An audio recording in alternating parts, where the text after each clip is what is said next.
Appreciate it. Hey everybody, it's Ryan with another episode of Grant Teach Me Something, which goes like, Grant Teach Me Something! This is season 2, episode 2, and what we're going to be talking about is the part 2 of Sub2 basics. So stick around. If you have questions, be sure to drop them in there. This is all about the dialogue, the back and forth, and the Q&A aspect of it. So stick around, we'll be right back.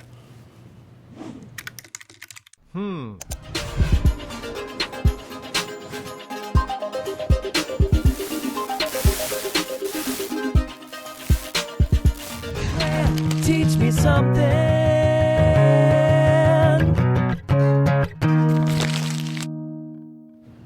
What's up, everybody? That was your cue to say what's up. Hey! I didn't know I was on camera this time. What's up, everybody? Even though clearly we were told, like, we're going to be coming back on the camera with, hey, hi, hey. Sorry. So if this is your first time watching, one of my passions in this show is whenever he says something Making that's me feel like a almost terrible funny, person. is to make him look like a jackass. Yeah, well. Because it's not that funny. Anyway, You gotta be good at something. Grant Kemp, Ryan Harper, Grant Teach Me Something. How's it going, y'all? I'm Grant Kemp from CreativeCashFlow.com. We're the investor who wants more, gets it.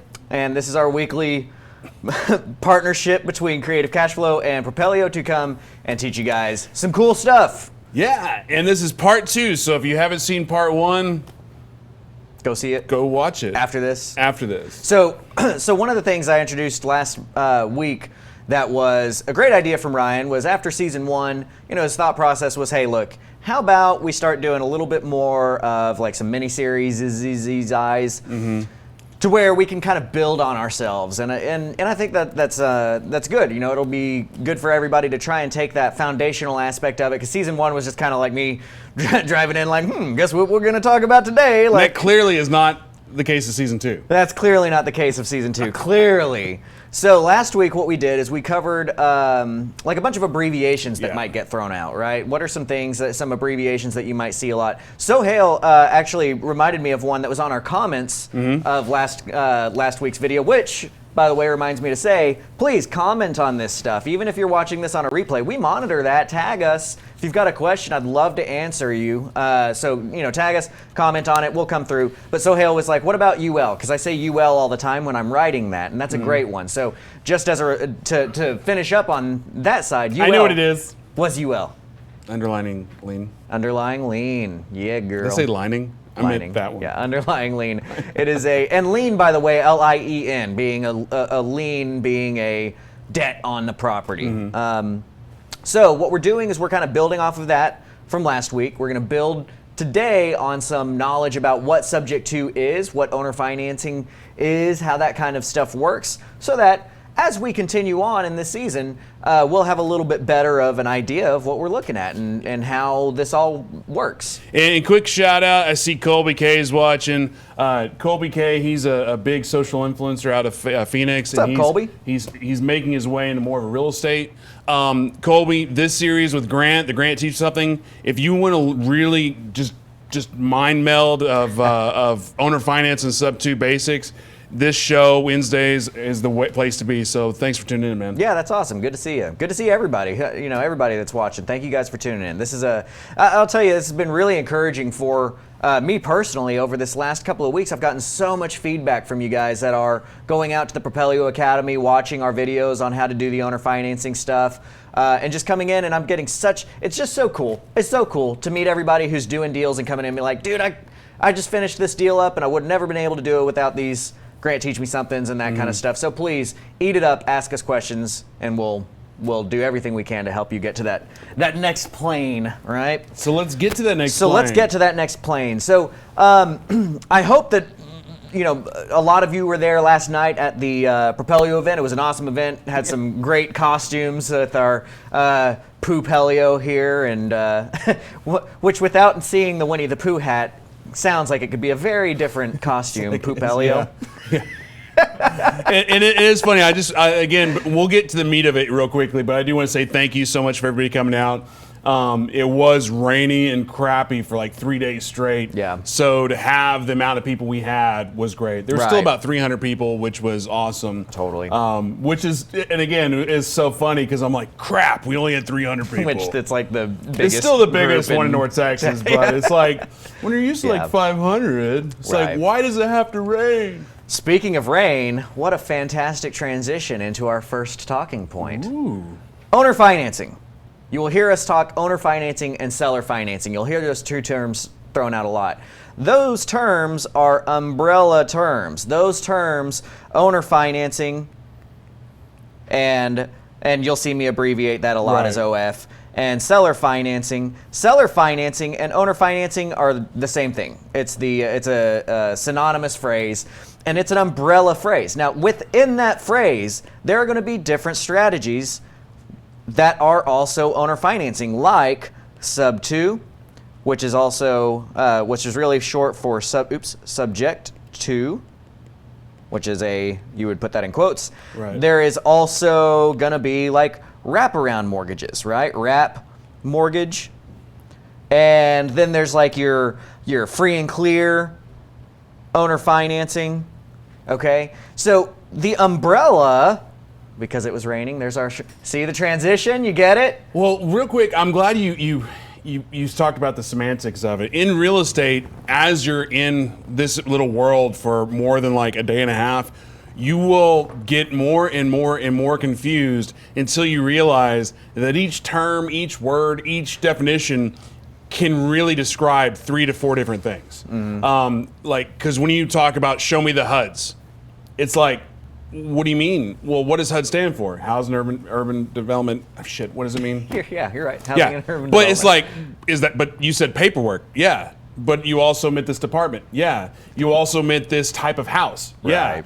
And it's just, those type of things goes on and on and on. So even subject to, subject to, in our world here, what we're talking about is subject to the underlying lien. That's correct. But it could also be subject to you fixing the damn roof.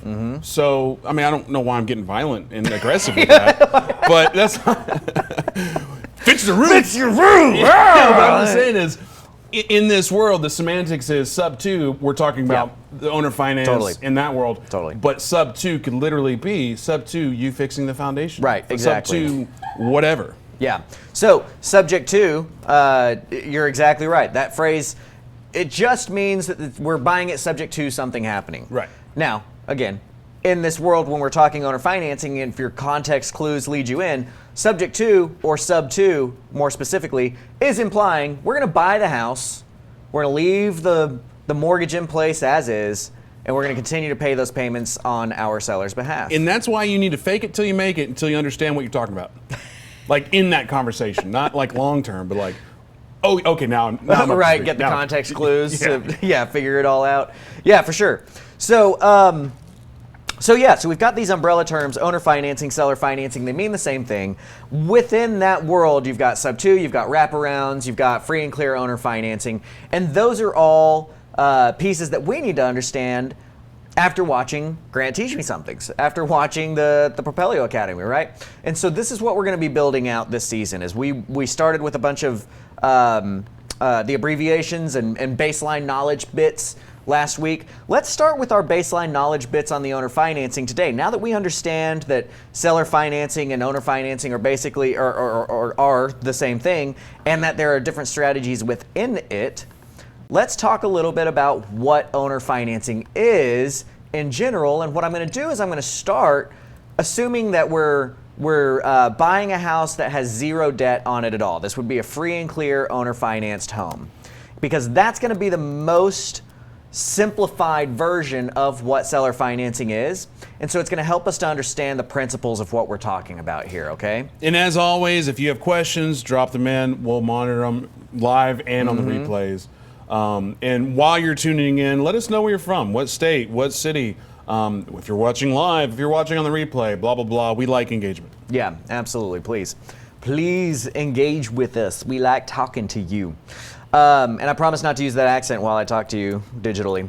So with a free and clear owner-financed house, that's going to give us the principles that we can stand on, okay? So let's talk about what that is. What is owner financing at its core? Owner financing at its core is going to be basically you're going to sell a house and also be the funding for that house, also be the bank for that house, okay? So let's look at it like this. In a normal transaction, you're going to have a house, and it's, you know, this wonderful house here, and it needs to get sold. And so we've got Joe homeowner who wants to sell their house. They got 2 little kids, nice little orange family, and they want to sell their house. And so then you, the buyer, are going to come in and you're going to say, I would love to buy this house. And so you go under contract with them, and what happens is the buyer will then reach out to a bank. I'm going to make them green because they got that money. And I'm going to make it look like a jail because debt is jail. Really, that's a terrible drawing. And disclaimer, we're not attorneys, we're not financial institutions, and we're not artists. And we can't write good. We're not artists. Yeah, that's true, man. My handwriting, my artwork is rough. It's pretty. I apologize to you guys all up front on that. So what happens here is you go to the bank and you say, hey, bank, I want to buy this house. Would you lend me the money for it? And the bank is going to say, cool, I'll lend you the money for that. And so you create with the bank a mortgage. Okay? And that mortgage here in Texas is going to be made up of a deed of trust and a note. Now the note says, hey, Joe investor owes, you know, at 5%, $80,000 for the next 30 years, the buyer, right? That's what the note says. It's the terms of the loan. The deed of trust says if this person does not pay the bank the terms of this loan, the bank can foreclose and take that property back from them, okay? So that's the security instrument. The security instrument. So the deed of trust is the instrument that allows them to foreclose. That's important to understand, the note and the deed of trust thing, because we're going to employ that same tactic, that same strategy in our portfolio. You know, I mentioned this last night, and a lot of what we were doing last night is going to be what we're talking about today, because we're trying to build everybody up kind of together. Let's get these foundations built up together so that we're all on the same page. And I said that and I completely lost the point of why I was saying this. Deed of trust. Disclaimer, he doesn't think good neither. Disclaimer, I haven't slept very much in this last week. All right, well, whatever. We're just going to go on that. Well, real quick, you know, because this question gets asked a lot. Yeah. Especially now that we've gotten a bigger and bigger audience. Lease option versus owner finance. This is from David Zuniga. Okay. But then also Jared Weaver, he drops in a comment right after that, and he says lease options are 99.5% illegal in Texas. We don't touch the strategy unless you are an attorney. Yeah. So like lease options, I have like negative percentage experience.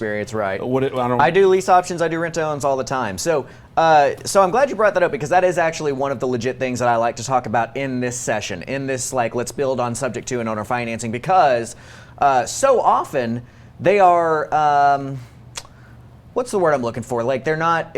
It shouldn't be, but it is compared very closely. People are like, oh, you're like, oh, I do owner financing. And they're like, oh yeah, I know about lease options.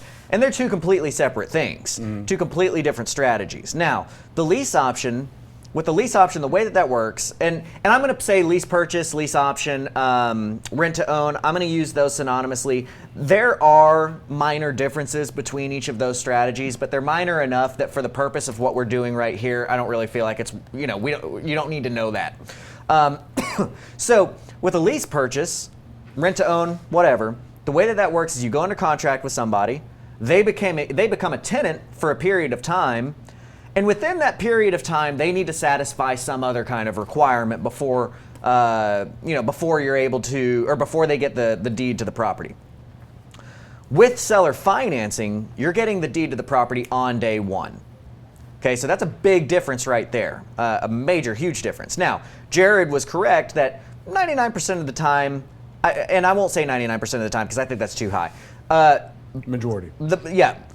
the way that most people want to do lease option, I'll put it that way, the way that most people want to do lease option, yes, it does become challenging. Now, in Texas, you have a 6-month period, 180 days that you can do the lease period before it needs to convert and you need to give that person title or deed to the property. Let me step back even one step further and explain that, since we're talking foundations here. We can talk about deed, like like Ryan was saying, subject to can mean, hey, I'm going to buy it subject to you fixing your freaking roof, or it can mean I'm going to buy it subject to the underlying lien staying in place. Deed is another one of those words, okay? Mm-hmm. So a deed is what actually gives ownership of the property. Let's actually hit this whiteboard one more time. I promise I'll tie this all together here. Is when we go through this example, the buyer goes and gets a mortgage and a note and a deed of trust from the bank. What happens here is the seller is going to give a warranty deed. Okay? They're going to give a warranty deed to the buyer. That warranty deed is what transfers ownership of the property. Okay?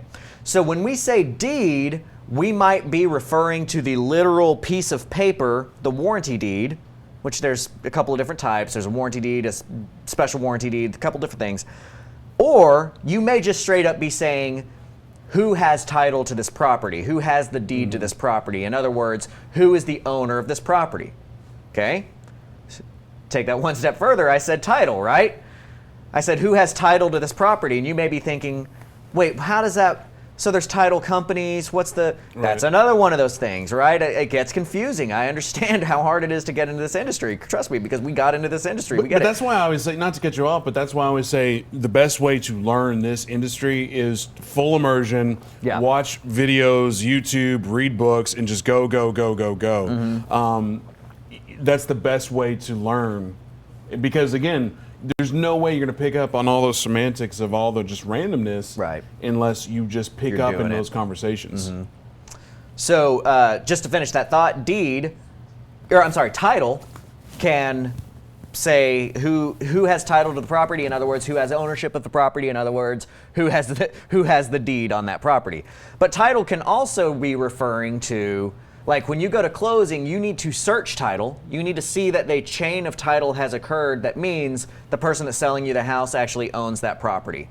So title can also mean like a title search. We're looking to make sure that deeds were properly given from one person to the next, to the next, to the next, to the next. Okay.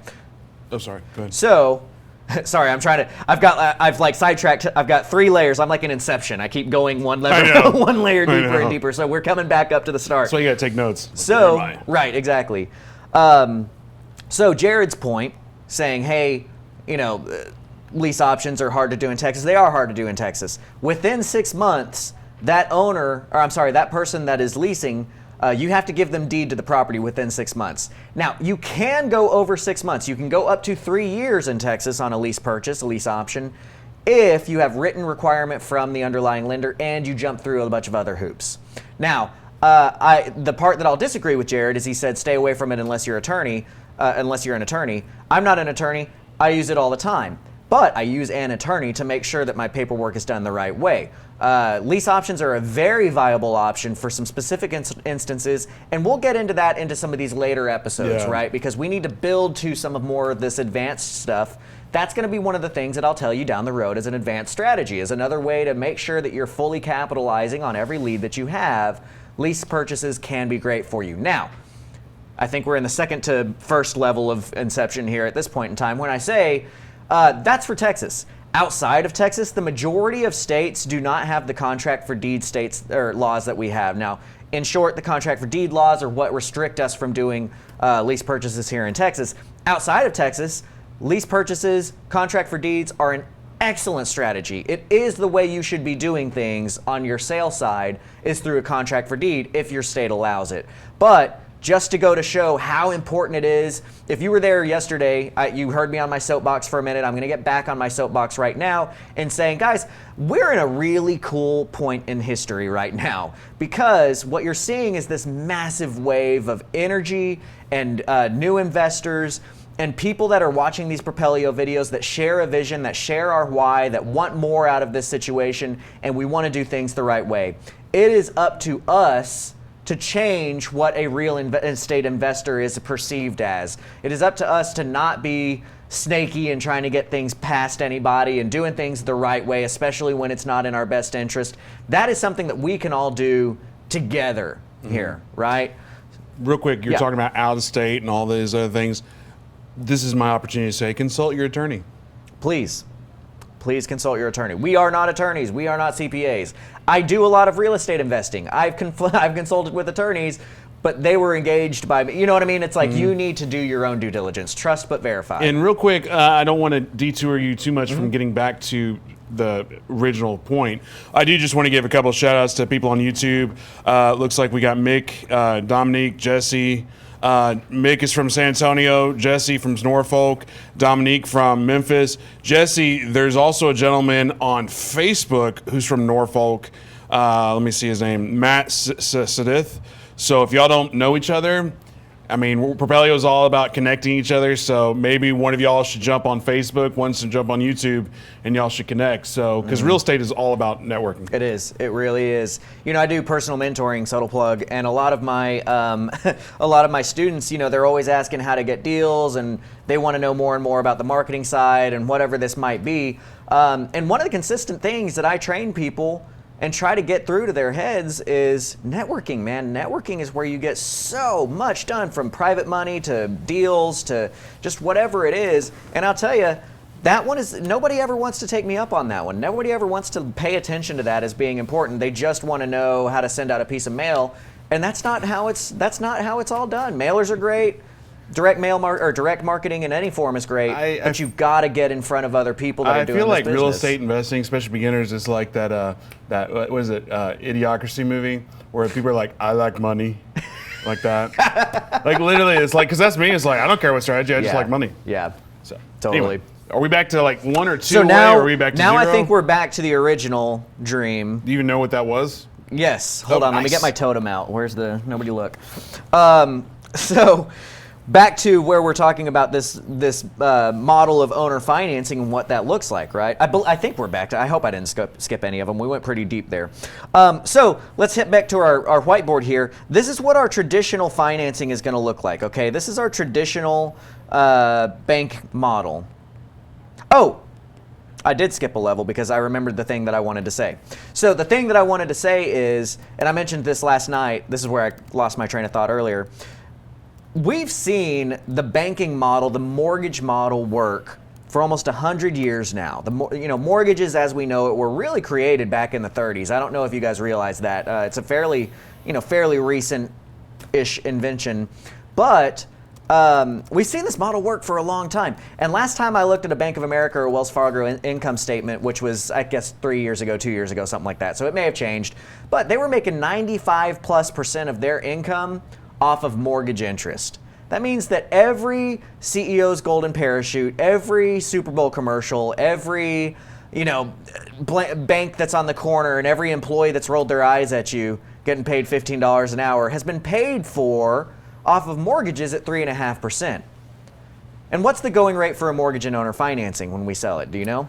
In Texas? In Texas, yeah. It's whatever that, I forgot what it's called, but it's whatever the adjustable government mandated thing, APOR, plus 3 or 4%. So you're high costs, but not predatory or usury or whatever it's called. Yeah. Everything that you said right there. Have you ever seen those? Have you ever seen those lottery tickets where literally every number is one off? That was super almost accurate. Yes. So I'm just saying, like, say the government rate is like 8%, you could go up to like 11% because you don't want to go too far, or you're an asshole. Right. You're very true. So thank you. We'll dig deeper into that. You can't spend 6 months selling me out on jokes and not let me say. We'll get more into like the complications of how to determine those interest rates, like what he was talking about. He's referring to something called the APOR. That's what I said. APOR plus 8.5. That's what you want to stay under. But I'll shortcut this for just our foundational knowledge of understanding and saying that Right now, it's about 9 to 10% is what we're charging on owner finance mortgages to our end buyer, okay? So if every CEO's golden parachute, every Super Bowl commercial, all of that stuff has been paid for with mortgages at 3.5%, and we get to charge 9.5%, don't you think that this is a good strategy worth us looking into? Right?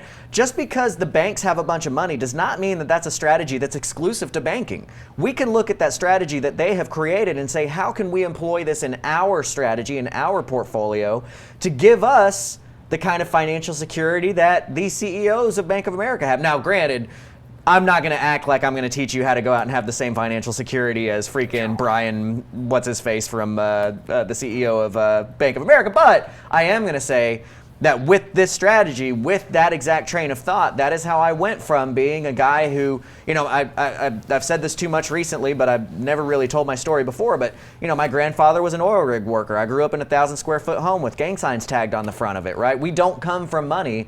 And when I started real estate within 5 years using this strategy, I was a millionaire. That's the kind of stuff that you're able to do with real estate, right? So let's look at that model. Let's look at that and how we can translate that into our own portfolio. That is the thing that we're trying to do here. So if we want to hop back into our whiteboard, this is our transactional, or this is our traditional bank model. We've got a warranty deed that goes from the seller to the buyer. The buyer gets a loan from the bank. Now, one of the things that we must keep in mind is that there's another bank down here, isn't there? Because our seller owes money to their bank. They have a deed of trust down here, and they have a note down here as well, okay? So actually, you know what I'm going to do? Let me erase that. I'm going to try and color code this to make this a little bit easier for our next slide to understand. So I'm going to make that Science. I'm going to make our seller's bank purple, because why not? Because I only have so many colors. Why you gotta be smaller? Because I don't have a good reason. Thought I could come up with something. So our seller owes their bank money. So what happens when we're buying this is that the bank, when the buyer buys and they say they get funding from their bank, well, their bank is going to send money to pay off the underlying lien, right? They're going to send money to pay off the underlying lien, and any money that's left over is going to go straight to the seller of that house. That's how traditional transactions work. Now, we are going to change and look over at how a owner-financed transaction may occur, okay? So let's look at another just very basic model of this, and let's say that our seller, what's our seller's name, Ryan? John. Skirt. Our seller does not have a bank loan. Our seller just owns this house free and clear. So let's draw that side out. Okay, so our seller has this house free and clear. I'm going to try and stay with the same colors so that we can make this make as much sense as possible. So they have a house. Gosh, I'm so good at drawing. Aren't y'all jealous of my artistic ability? Mm-hmm. So here's John. He's our seller. And he wants to sell the house to you, the buyer. Okay? Now you were blue over here, so I'm going to make you blue over here. But there's no debt on this property, right? He owns this house free and clear. That's what free and clear means. So when they give... Wait, did you just say he owns this house free and clear? That's what free and clear means? Did you just find free and clear by saying it's free and clear? Well, because 4 seconds ago, or right before that, I said he has no debt on the property. He owns it free and clear. That's what free and clear means. I just heard he has no you debt. doubled it, and I'm like... Isn't that the worst when you look through the dictionary and it's like, what does, I don't know. Anyway. Abated mean? Abated, to abate. I'm like, well, yes, I get it. Okay, so the seller gives a warranty deed to the buyer, right? What does the warranty deed do? It warranties the deed. It gives ownership, thanks. That's what in comedy we like to call a callback. It gives ownership to the buyer, i.e. you.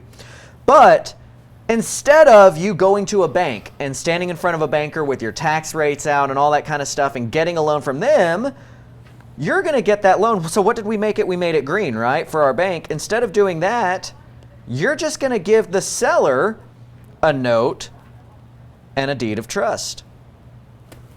Very simple there, right? The seller gives the warranty deed to the buyer. The buyer's then going to sign a note that says, okay, seller, I owe you $80,000 at 6% for the next 20 years. And then the buyer is going to sign that deed of trust that says, and if I don't pay that money, like I said I would pay it, you get to take this house back from me. So in this case, with owner financing, the seller is not only the seller in orange, but it is also the bank in green. So this is our owner finance model. Does that make sense? Does that illustration make sense to everybody? Mm-hmm. So let's build off a couple of more things, okay? Let's get a little bit into some more of just kind of how some of these things are set up foundationally. We're going to get a little bit more into the technicalities here, but what this will help you do if you pay attention to these episodes is that later on down the line, when I start giving you some more advanced strategies, if you don't understand some of the in-depth technicalities that I'm about to say, you won't really have the foundation to build on to understand that advanced thing. So I know that this is going to be one of those things that I'm about to say where you're like, okay, yeah, whatever, I don't really care about that. And I get it that you probably don't right now, but if you pay attention to it, you're going to be able to do some more advanced stuff later on. Yeah, and that's why I always say full immersion, jump in, watch as many videos, take it all in. But before we get to that, and before we get to your question, Mark, he was asking, can you quickly explain a quitclaim deed? We're going to take a quick break. We'll be right back. So keep the questions coming, keep the engagement going, and we'll be right back. And what are you about to talk about? I'm about to break down what everybody's role is in each type of document in a transfer of deed. So we'll be right back.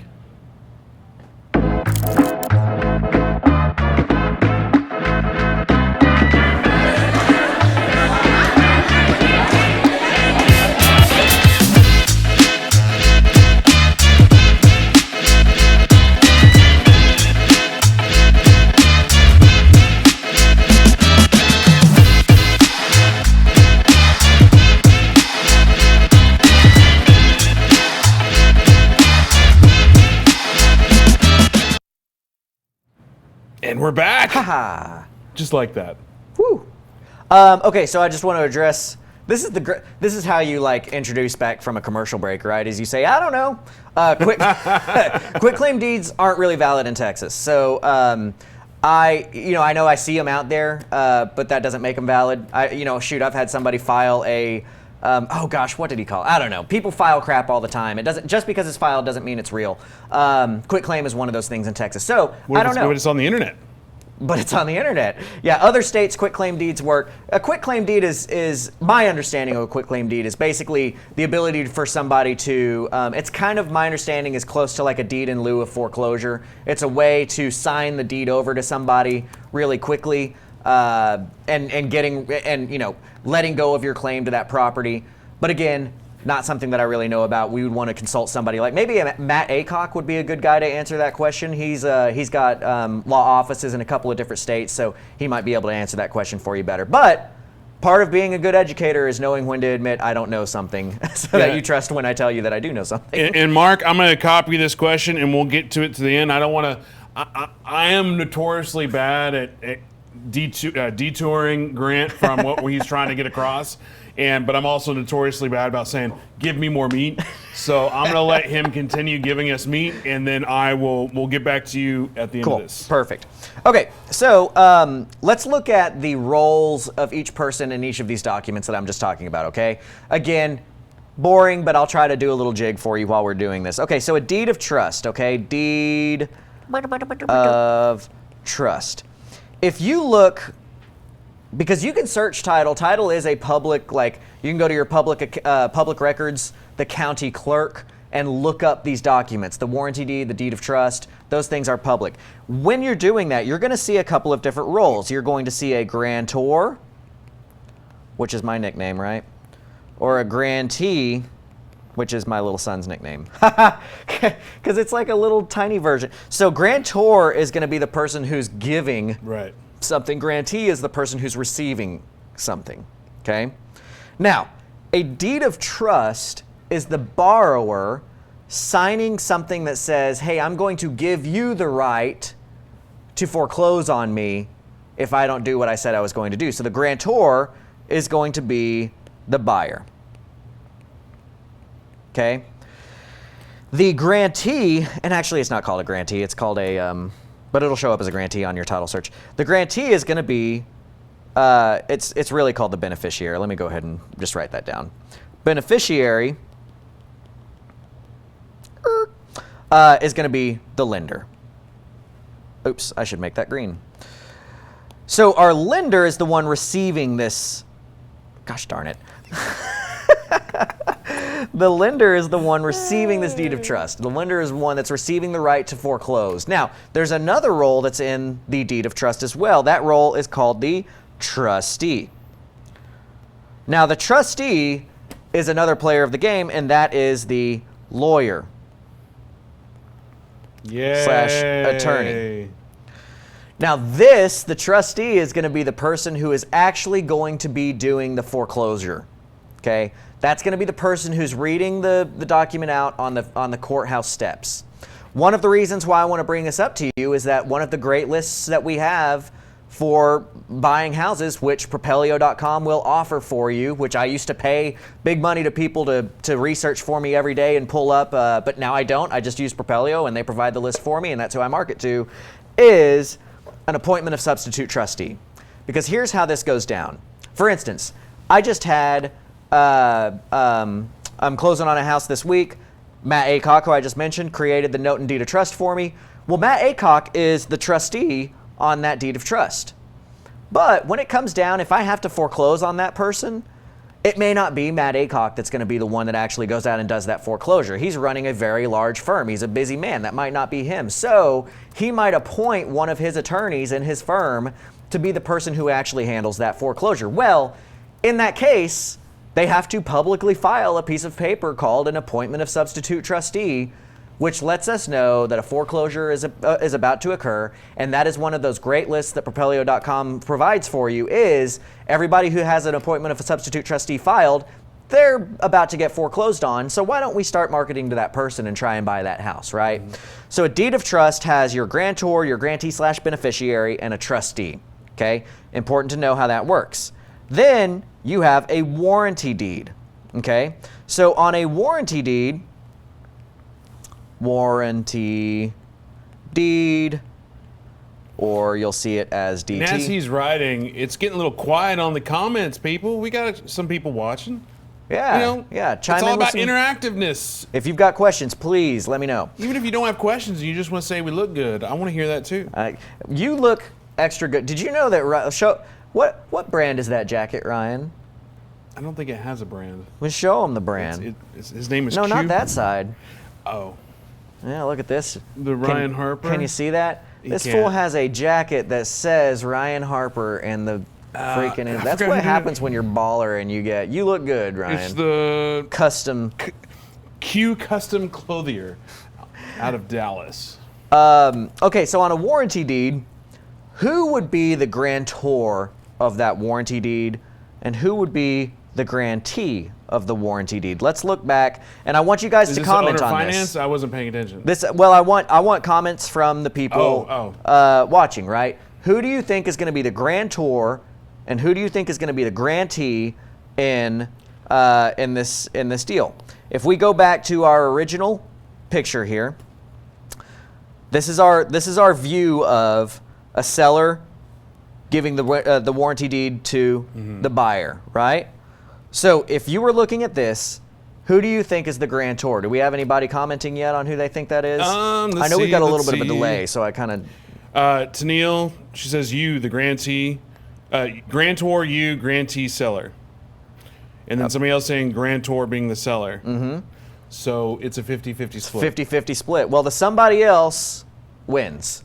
Somebody else is correct. The grantor, the person giving the warranty deed, is the seller. The person receiving the warranty deed is the buyer, okay? So again, we look back at our original picture here. So grantor, seller, grantee, buyer. Mm-hmm. Got it. Grantor is going to be the person that's giving a document. Grantee is the person receiving it.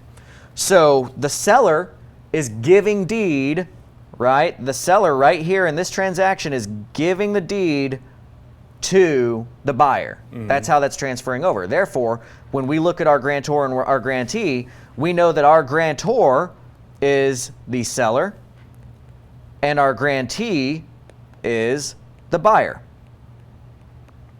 Okay?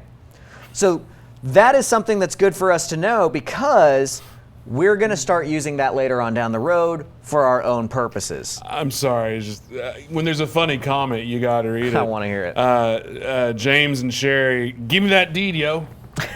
I think that's the proper technical. Yeah, give me that deed. Yeah, yo. that's what a quick claim deed is. Okay, give me that deed. Give me that deed, yo. That's how that works out. So this is our free and clear seller finance transaction. Okay, you again have the seller who gives the warranty deed to the buyer. They are the grantor, right? And then the note says, okay, seller, I'll pay you the money that you want over this period of time at this interest rate. And the deed of trust says, if I don't do that, you have the right to foreclose on me and take this house back. This is a good stopping point right here to kind of take some questions. Okay, well, let's get to Mark's question. He has a house, aunt died, no kids, one brother, one sister. Sister passed away. Brother in California don't want house, but the daughter of the sister that passed wants it. How can he give it to her? I'll let you read. Thank you. I was following you for most of that. All right, I have a house. Aunt died. Aunt died. No kids. So, okay. No kids. Well, like, why do I care who the aunt is? Like, I guess that's the question that I'm trying to figure out. Who's the owner of the property? Why do I care who the aunt is? So, I have a house. Aunt died. No kids. One brother, one sister. Sister passed away. Brother in California doesn't want the house, but the daughter of the sister that passed away wants it. How can he, a new player in the game, give it to her? I'm going to say that I need more explanation of this. Okay, so A, I need to know who owns the house. B, in all fairness, this really doesn't have anything to do with anything that we're talking about, so I don't want to spend too much time on it, and I don't mean to be offensive with that, but I do want to be clear that these are, deal analysis is a big deal, okay? I don't think that people properly respect what deal analysis is, and I don't want to be, by all means, I don't want to be rude in saying this, but I have people all the time that are like, hey, Grant, can you just look over this deal for me? It's not that easy. It takes hours to properly analyze a deal, right. And to get things done the right way. And this isn't necessarily the forum for let's just sit here and do deal analysis. If they're quick things that like have answers that I can get to quickly, I'd love to help you on that. But the proper forum for that, the right time, if I can subtly plug for that, is that every Monday night at 7 p.m. for all of my members on creativecashflow.com, I do a live Q&A where I answer any random question that you've got about real estate. This kind of stuff, that's where that's really best suited, right? Is so that we can get to those things there because I do want to get that answered. So basically, Mark, what Grant is saying. So I will, I'd love to help out with this, but there's not enough information there. We need to know who the owner of the house is. It doesn't mention who the owner of the house is, and then I'm gonna guess that it's the aunt. The aunt owned the house and passed away. Okay, and then it technically goes to the brother, and the brother wants to give it to his somebody. Can I see that one more time? I'll try to. Knowing that the aunt is the. Okay. Have a house. Aunt died. Who was the owner? No kids. One brother, one sister. Sister passed away, so the house goes to the brother. Brother's in California, doesn't want the house, but the daughter of the sister that passed wants it. How can he give it to her? He just needs to deed the property to her. I mean, that is so. If and again, this is why this. So we've got to know if there was a will involved or if there wasn't a will involved. The gist is, how does a guy in California give a house to a niece? It's just a deed. Just a deed. Yeah, I mean, you just have to deed it over to them. Get it basically going through a real easy contact closing. Matt Aycock and hey, draft some papers up. About $450, $600 for something easy like that. But it does need to go through some sort of probating to get the proper title over into the brother's name because if there was a will that gives it to the brother, perfect. If there was not a will, then that falls under something that's called intestate succession, which we actually defined last week, if you're curious what that intestate versus testate succession is.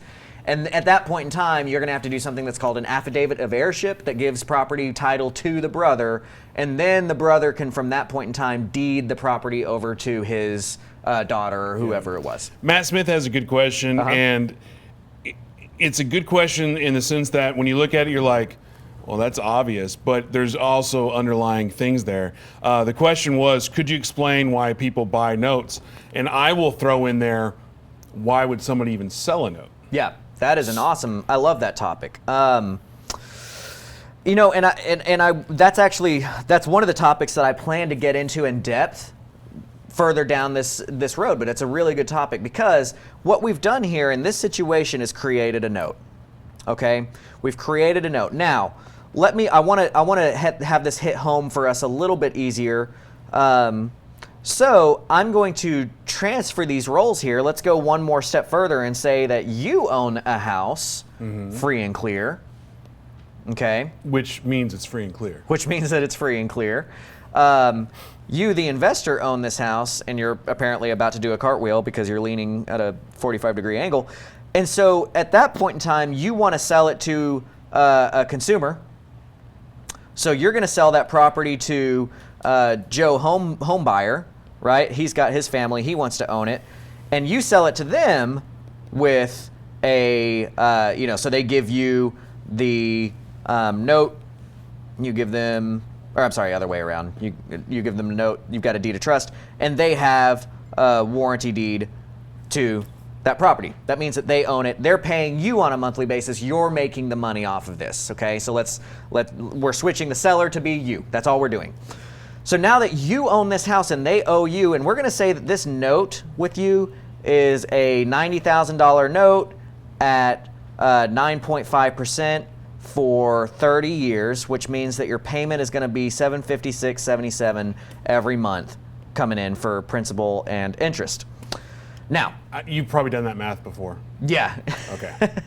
No, I'm just really good. I've got an internal financial calculator. Yeah, okay. I can just amortize things in my brain. So let's say that you've got that note with somebody. Well, that's great tomorrow money. You're making $756 a month for the next 30 years. But let's say that just some ridiculous opportunity comes across and you need $60,000. And you liquidate. To go buy something, right? Well, you can sell this note on the secondary market to get that quick cash out of it. And note sales are an excellent way to make money. I love note sales. I sell maybe 3 to 5 notes a month. They're a great way to, if you ever have a note and you want to sell it, I'll buy it. We buy notes, we sell notes. It's a great way to make money because what happens here is you're going to have a note buyer, somebody who wants to buy that note from you. So, 9.5, 30. So, what's going to happen is basically, for today's purposes, since we're not doing the full note class, you're typically going to be selling this note at like somewhere between 85 to 93% of what the actual value of that note is. So, if you've got a $90,000 note, you might sell it for, let's say, $81,000. And so, I might buy that. I'm going to say, hey, look, you've got a $90,000 note making $756 a month. I'll buy that note from you so that they owed the money to me instead of you, and I'll give you $80,000 or $81,000 for it. You get cashed out. You get to go spend $81,000. I get a note that meets my yield requirements. It's a great way to do things. Scott Carson is a good resource for note purchases. Eddie Speed is a good note resource. Definitely look into that. It very much complements what we're talking about in the seller financing world because we are creating notes, and notes in and of themselves are a very marketable, saleable asset. And speaking of this is another tie-in question. Sean Robertson, do you use your personal name or entity for the lender on the deed of trust? And the reason that's a good tie-in is, when you're selling and transferring and whatnot. Yeah, do not use your personal name for anything you're doing in real estate at all, ever, period. No, don't use it. Quick, it's not a plug, it's just a shout out. Claire Coggins, she helps us out with some of these videos, like when we go out and do the interviews. She owns a pit bull. You know who owns her pit bull? Her? an LLC. Really? That's She awesome. has an LLC that the only asset that LLC has is the pit bull. Wow. Like, how smart is that? That's funny. Is the fact, because, obviously pit bulls, they get a bad rap, but if anything does happen. You have a pit bull. I have a pit bull too, yeah, but so it's like, but I'm not smart enough to protect myself by giving my pit bull to an LLC. Because the thing is, if my pit bull bites you, you could sue me. Yeah. But if you can't sue me if it's owned by LLC. That's really funny. Rhino. I love the how LLCs are considered an entity, right? I love the story of this one dude who drove in the HOV lane constantly with his LLC paperwork in the passenger seat, because he's like, if y'all want to give LLCs the same rights as humans, then that means that I've got a human in my other seat and I get to do my HOV lane. Does it work? It did not work. He got fined. So yeah, note sales are awesome, and we will get into more of note sales because I love that strategy. And Tennille, she agrees. Keep assets separate. I guess. Yeah. Do we have any other questions? No, but how about we take another quick break? Yep. And then we'll give people opportunity to jump in the comments, jump in any more questions. If there are no more questions and no more comments, then it's just us riffing and plugging the shit we want to plug. We'll bring it all home right after this. I meant to stop dropping S-bombs. My bad. Anyway, we'll be right back.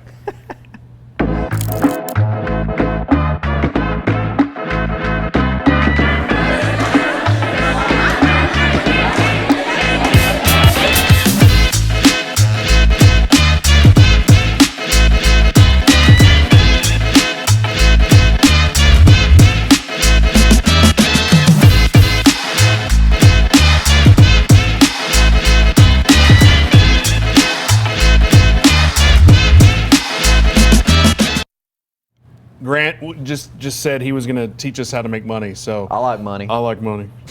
So show us how to make money, Grant. So here's how we'll tie this all back together, because hey, this is awesome strategy that we've talked about here. But how do we bring it home? What is this really making us, right? So I want to get you excited. We're talking technicalities. And by the way, that's the whole thing about this, is that we want to reinvent what the education space looks like. Right now, the education space is a bunch of guys who haven't done anything since 1993 or haven't done anything, they've done 20 deals and they're trying to act like they know how everything works. And they're going out there and charging you $997 so that they can train you how to pay them $20,000, right? That's not what's going on here. We want to give real information. So I know, hey, we're talking about some deep stuff, some technicalities, but guess what? We're talking about real stuff that's actually going to make you money in real estate. And the best favor that we can ask for in return from you guys is to spread the word.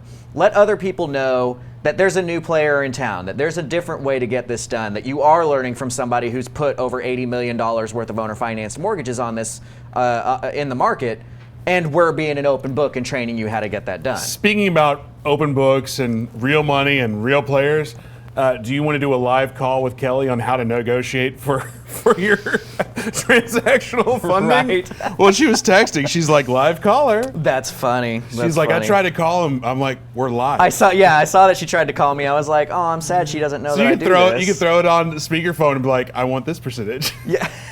I don't know if that would be that would be bad for either both Kelly or me. Because there's no upside. Right. You either look bad that you can't negotiate, or y'all both, or she looks good, or I make it look like she, or she looks bad by giving you a deal. Exactly. Yeah. So nobody wins there. No but Kelly wins. Smith, good girl. You want to chat with her?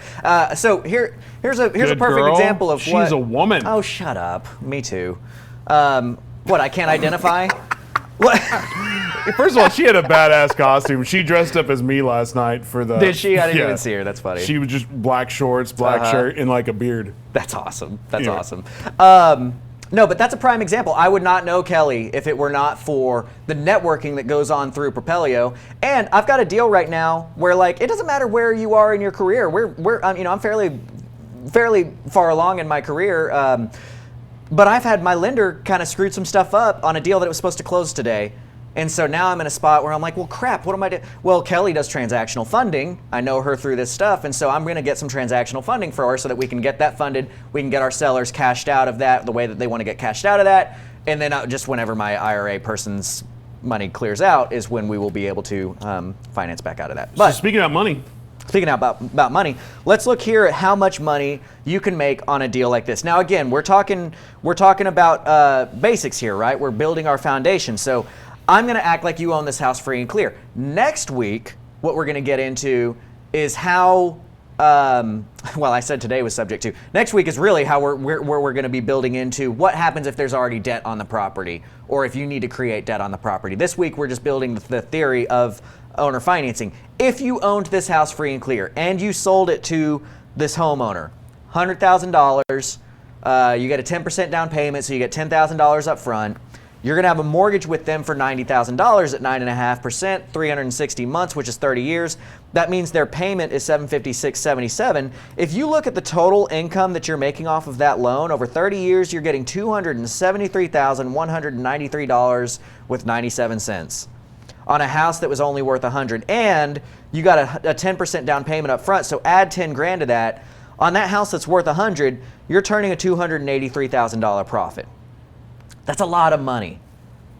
I like money, right? The other cool thing about this is that in this scenario, let's look back at our traditional model, right? This is our traditional model right here with a bank involved and, lenders, all that kind of stuff. We're going to say that this bank is, we'll say Bank of Appalachia. And so in this question, I want to know, the joke I always make is, do you have a mortgage on your house, right? Do you have a mortgage on your house that you own? And if the answer to that is yes, I always make people raise your hand. Keep raising your hand if you've ever called that mortgage company and told them that your toilet was leaking or that your faucet was broken or whatever that might be, right? They don't care. You pay your payment on the first, and if you don't, you lose your house. That's how it works, right? So as somebody who's becoming the bank in owner financing with a strategy like this, you are able to take that same strategy where you don't have to mess with tenants, toilets, and trash. And you're turning a deal that was only worth $100,000 into a $283,000 profit, right? Yeah, and the thing we always talk about, I think you brought this to light, was you never see anybody getting rich by owning rentals. Mm-hmm. The only people that get rich by owning rentals are the people that were already rich and then they bought a ton of rentals. Exactly. My stance is, because I think one of the hard parts about getting started in real estate is that you see all these strategies and you see all these people that are already successful in real estate, and you look at their portfolio and you say, well, that must be what I need to be doing, right? It took me a long time to figure out why everybody was so enamored with rentals, which, like, I get it. There are benefits to rentals. That I have rentals. I get it. There's tax benefits, there's appreciation. There is stuff that goes on with that. But don't buy rentals counting to make money on that rental. Unless that rental payment is twice that of your debt payment, you're probably not going to make any money on it.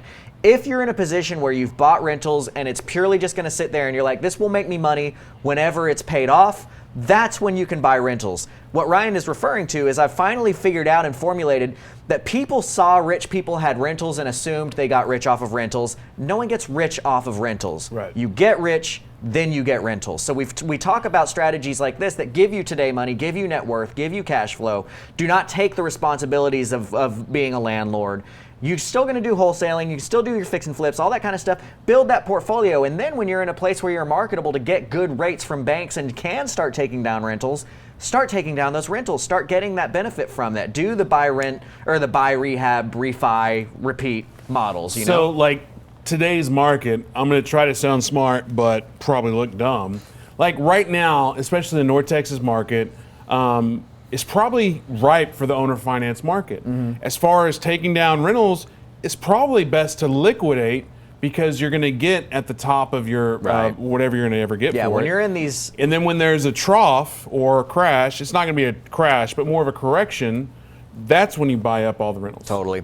Absolutely agree with that. that. Did that sound smart? Right now is a cash-heavy, use your cash strategies in a market like this where we're so stupid hot. Now things are slowing a little bit in certain areas, and we need to be cognizant of that. But yeah, these are cash-heavy strategies right now. You're wholesaling, you're fix and flips, those kinds of things work well. Now, days on market are starting to last a little bit longer. Maybe you can't push your 82-cent purchases anymore. But yeah, man, I hate to say it, but I am anxiously awaiting that correction because I'm gonna go out there and just Pac-Man it, just mop. So Taylor from YouTube, did you say last night that a sub-2 double close is illegal? So in Texas, when I say that double closing is illegal, and again, I'm not an attorney, I can only mimic what attorneys have told me. So we've got an A to B and a B to C transaction, right? We're acquiring and we're selling. You cannot use B to C money to fund an A to B transaction, okay? There have been title companies that will do that. Whatever. You can't do that. But there are some creative ways that you can get around making this work. And that's one of the things I mentioned earlier is like, hey, if you get a 10% down payment over here and you need that 10 grand for purchasing on this side, maybe you get your buyer to give you a $10,000 non-refundable earnest money. So that's a check that you can cash that's all yours, and then you use that for your A transaction, and it just is credited to your buyer, right? That might be one solution for that side of things.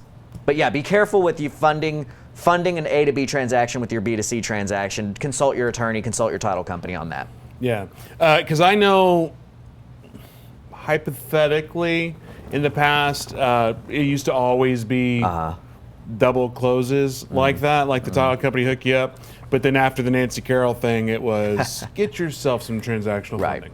Who, Kelly Smith, I figure maybe if I name drop Kelly Smith enough times in here, maybe she'll be nice to me whenever I call I've her. never used Kelly for transactional funding. I've used Mike Hanna, Paul Starnes, and Bestmark. Cool. Shout out to them as well. I'm not saying either or. Of course. There's plenty of business for everybody. and that or just goes SF to show, Lending, they're good guys. It goes to show exactly what we're talking about in sharing all this knowledge. We're sharing real deal knowledge. I can charge a lot of money for the knowledge that we're sharing with you, but it's not scarcity mentality. There's enough business for everybody to go around. Quick shout out. I didn't catch their names because it was the middle of the night and I was super tired. We had a couple guys from Tulsa, Oklahoma at our event last night. All right. That was a great time to tell us that story. No wonder our shows get the explicit. Anyway, Do you have any more questions? Yeah, there's some. They call it a good faith violation in the stock market. That's from your buddy. Oh, nice. A good faith violation. Russ Keith, 400,000 plus will be slowing down some. The builders are catching up to the demand in this segment of the market. Yeah, the higher end homes for sure. I cap, so like here in the DFW area, our median is I think 248 or something like that. I cap my houses at 250. When I'm acquiring a property, I don't acquire properties whose ARV, which you can learn what that means from last week, is over 250. That's where I cap, because that higher end market, it is starting to slow down. I'll steal the words from Scott Horn, who is a business partner of mine for the last 6 years up until a couple months ago. We split, but he talks about the Walmart theory of real estate, which is if you look at, there's these $1 million homes, and then there's the $500,000 homes and the $200,000 homes and the 100, and as you get further down in this pyramid, there's more and more and more and more people who can afford this segment. So that market is always very marketable. Call it the Walmart theory, because Walmart keeps it cheap, keeps it big, keeps it bulk. There's more and more people who can afford that. Fewer and fewer people can afford the Whole Foods or the Sprouts or the whatevers, right? So we kind of subscribe to that Walmart theory of real estate, where it's like, let's do the thing that most everybody can cover, because that means that we're going to be able to get rid of our houses no matter what market we're in. But you can also apply that to as an investor in general, in the sense that everybody is used to these strategies, and the more you can get creative and the more you can expand what you're doing, the better off you're going to be, and the more absolutely more tools, the in your more tool belt. ammo you have to take down these properties. Grant, what is Creative Cash Flow? What's that plug? What do you do? Let's hear about that, and then we'll fade out. So creativecashflow.com, like I say, it's where investors who want more get it. We are there to just further educate. If you like my teaching style and you want to see more of that, I've got our module up on propelio.com/academy. You can watch through that stuff.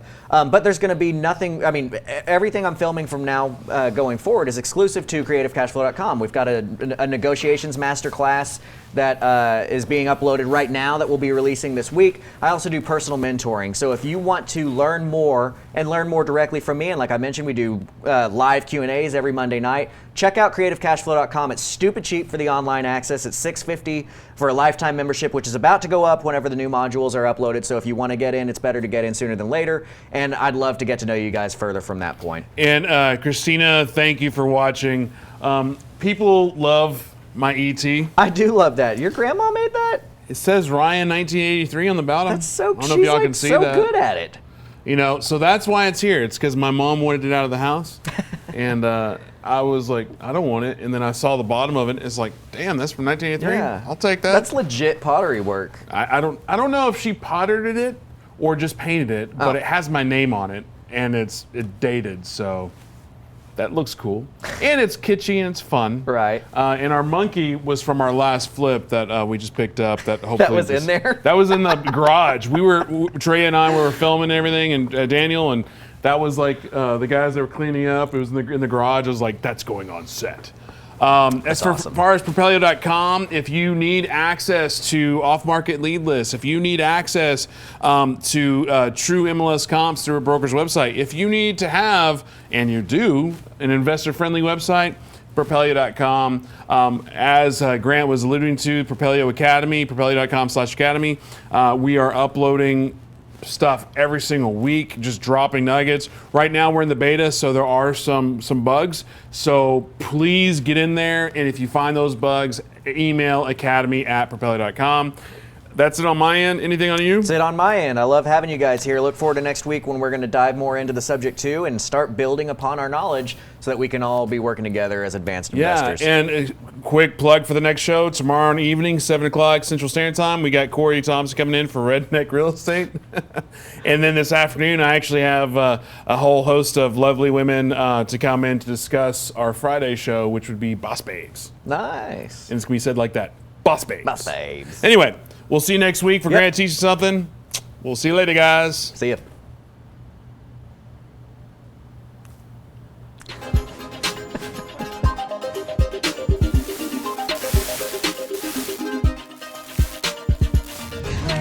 Teach me something.